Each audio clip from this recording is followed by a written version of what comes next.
بسم اللہ الرحمن الرحیم۔ یزید کی موت کے 65 سال بعد جب اس کی قبر کھود کر لاش کیوں نکالی گئی؟ دوستو، اسلام میں خلافت کا طریقہ رکھا گیا ہے، نہ کہ ملوکیت کا۔ خلافت کا مطلب ہوتا ہے کہ ایک بادشاہ کی وفات کے بعد جسے مناسب سمجھے اسے اپنا اگلا بادشاہ بنا لے، اور ملوکیت کا مطلب ہوتا ہے کہ ایک بادشاہ اپنے وفات سے پہلے ہی اپنے لڑکے کو اگلا بادشاہ بنا دے۔ اسلامک طریقے میں اس چیز کی شروعات یزید کی حکومت میں ہوئی تھی، اور یزید نے بھی اپنی زندگی میں اپنے ہی لڑکے معاویہ کو اگلا بادشاہ بنا دیا۔ یزید نے اپنے بیٹے معاویہ کو خاص کر کے ایسی تربیت دی کہ وہ اگلا بادشاہ بننے کے لائق بن سکے۔ اسی لیے جب معاویہ کچھ پڑھنے لکھنے کی عمر پر پہنچے تو یزید نے اس وقت کے بہت مشہور عالم حضرت عمر المقصود کو اپنے محل بلا کر اپنے بیٹے معاویہ کو ان کے حوالے کر دیا۔ وہ عالم حضور صلی اللہ علیہ وسلم اور آپ کے گھر والوں سے بہت محبت کرتے تھے، اور یزید کے ظلم و ستم کی وجہ سے اس سے بہت نفرت کرتے تھے، لیکن یزید کو اس بات کی کوئی خبر نہیں تھی۔ جب یزید نے اپنے بیٹے معاویہ کو ان بڑے عالم کے حوالے کر دیا تو انہوں نے یزید کے بیٹے پر خاص طور سے دھیان دیا اور اس کو قرآن و حدیث کی تعلیم کے ساتھ ساتھ اہل بیت سے محبت کرنا سکھایا۔ یہ بڑے عالم دن رات یزید کے بیٹے معاویہ پر محنت کرتے اور اسے حضور صلی اللہ علیہ وسلم اور آپ کے گھر والوں سے محبت کرنا سکھاتے، ساتھ ساتھ اسے بیچ میں آنے والے ظالم بادشاہوں کے کرتوتیں بھی بتائیں کہ کیسے ان لوگوں نے اہل بیت کے ساتھ ظلم و ستم کر کے ان سے حکومت چھین لی اور انہیں ہر چیز سے محروم کر دیا۔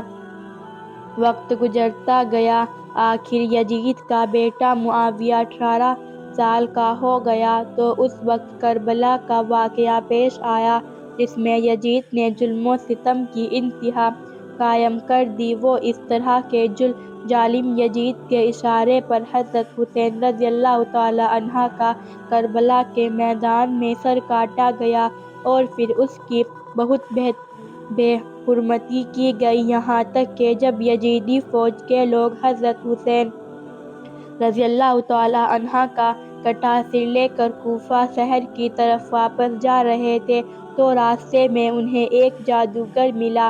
اس جادوگر نے پوچھا کہ اے فوجیو، یہ کس کا کٹا سر لے تم کوفہ جا رہے ہو؟ تو فوج کے لوگوں نے جواب دیا کہ یہ حسین بن علی کا سر ہے۔ وہ جادوگر بہت نیک فطرت انسان تھا اور اسلام اور اس کے پیغمبر حضور صلی اللہ علیہ وسلم سے سچی محبت کرتا تھا۔ اسی لیے جب اس نے سنا کہ یہ نواسہ رسول کا کٹا سر ہے تو وہ کانپ گیا اور فوجیوں سے کہنے لگا کہ اے فوجیو، تم مجھ سے 10,000 دینار لے لو اور اس کے بدلے ایک رات کے لیے مجھے حسین کا کٹا سر دے دو۔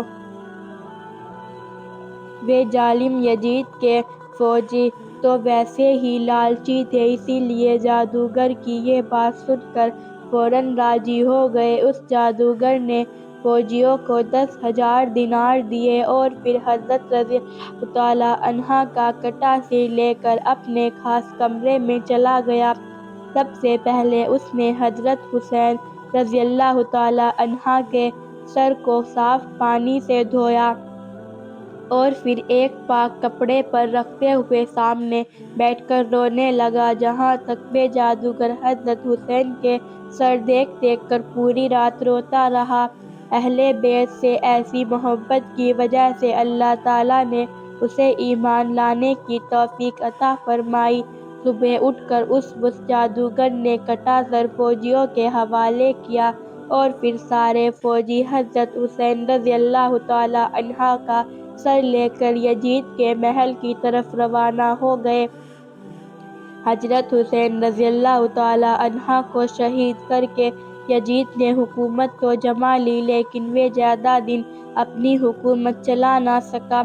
آخر کربلا کے واقعے کے 3 سال بعد سن 63 ہجری میں یزید کو ایک ایسی بیماری لاحق ہوئی کہ اس کی آنتیں سڑنے لگیں اور اس کے پیٹ میں ایسا درد اٹھا وہ پورے محل میں کتوں کی طرح چیختا تھا۔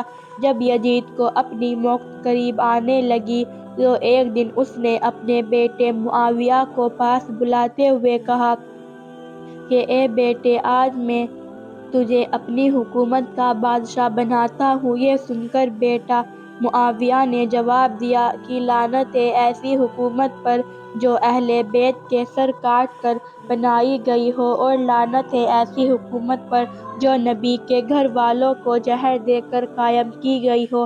میں تو چاہتا ہوں کہ یہ حکومت حضرت زین العابدین کو سونپ دی جائے۔ بیٹے کا ایسا جواب سن کر یزید کے ہوش اڑ گئے، لیکن اتفاق سے اسی دن شام کو اس کی موت ہو گئی اور وہ اس دنیا سے ذلت کے ساتھ چلا گیا۔ باپ کی موت کے بعد وزیروں کے بہت زیادہ کہنے پر یزید کے بیٹے معاویہ نے 40 دنوں کے لیے حکومت کی بھاگ دوڑ سنبھالی، اور ان دنوں میں اس نے اپنے خاندان والوں کو ان کرتوتوں کا بہت گہرائی سے جائزہ لیا۔ انہوں نے اہل بیت کے خلاف بڑی بڑی سازشیں کر کے انہیں شہید کر دیا تھا۔ آخر 40 دنوں بعد یزید کے بیٹے معاویہ نے سبھی وزیروں کو مسجد میں جمع کر کے عام اعلان کر دیا کہ آج سے میں حکومت سے دستبردار ہوتا ہوں، کیونکہ میں ایسی ظالم حکومت کے تخت پر بیٹھتے ہوئے اللہ سے ڈرتا ہوں کہ وہی اللہ مجھے قیامت کے دن لوگوں کے سامنے رسوا نہ کر دے۔ یزید کے بیٹے معاویہ کی ایسی باتیں سن کر سبھی حیران رہ گئے اور پھر بہت کوشش کی کہ کسی طرح معاویہ حکومت کو اپنے ہاتھ میں لے لے، لیکن وہ اس بات کے لیے بالکل راضی نہیں ہوئے۔ آخر مجبور ہو کر لوگوں نے مروان بن حکم کو اپنا بادشاہ بنا لیا۔ مروان جیسے ہی بادشاہ بنے تو اس نے سب سے پہلے معاویہ کے استاد حضرت عمر المقصود کو اپنے دربار میں بلایا، انہیں بہت سخت سزا دی اور کہنے لگے کہ تمہاری وجہ سے یزید کا بیٹا معاویہ ہم لوگوں کا دشمن بنا ہے اور اس نے حکومت چھوڑی ہے، اسی لیے اب تمہیں ایسی سزا دی جائے گی کہ دنیا یاد رکھے گی۔ اتنا کہہ کر مروان نے قبرستان میں ایک گڈھا کھودوایا اور پھر استاد کو زندہ ہی اس گڈھے میں دفن کر دیا۔ وہ بیچارے اندر ہی اندر تڑپ تڑپ کر شہید ہو گئے۔ زمانہ گزرتا گیا اور بنو امیہ کی حکومت کمزور پڑنے لگی۔ آخر 132 ہجری میں یہ حکومت پوری طرح ختم ہو گئی اور پھر بنو عباس کی حکومت آئی۔ بنو عباس کا سب سے پہلا بادشاہ ابو جعفر منصور تھا۔ ابو جعفر جیسے ہی بادشاہت کے تخت پر بیٹھے تو اس نے بنو امیہ سے اپنی دشمنی نکالنے کے لیے حکم دیا کہ یزید کی قبر کھودوائی جائے اور اس کی لاش کو لوگوں کے سامنے عبرت کے طور پر پیش کیا جائے۔ جب ابو جعفر منصور کے حکم پر یزید کی قبر کھودی گئی تو اندر اس کی لاش کا انجام دیکھ کر لوگوں کے ہوش اڑ گئے، کیونکہ یزید کی قبر میں بہت ہی زہریلے کیڑے بھرے ہوئے تھے اور اس کی لاش کو دیکھ کر ایسا لگتا تھا کہ جیسے اسے لوہے سے پیٹا گیا ہو۔ آخر بادشاہ کے حکم پر یزید کی لاش قبر سے نکالی گئی اور پھر اسے عبرت کے لیے سولی پر لٹکا دیا گیا۔ ابو جعفر منصور نے لوگوں نے کھڑے ہو کر عام اعلان کیا کہ اے لوگو، دیکھ لو، جو بھی اہل بیت کے ساتھ برا سلوک کرے گا اس کا ایسا ہی انجام ہوگا۔ ایسی ہی دینی جانکاری کے لیے پلیز ہمارے چینل کو سبسکرائب ضرور کریں۔ اللہ آپ کو دونوں جہاں کی کامیابی عطا فرمائے، آمین۔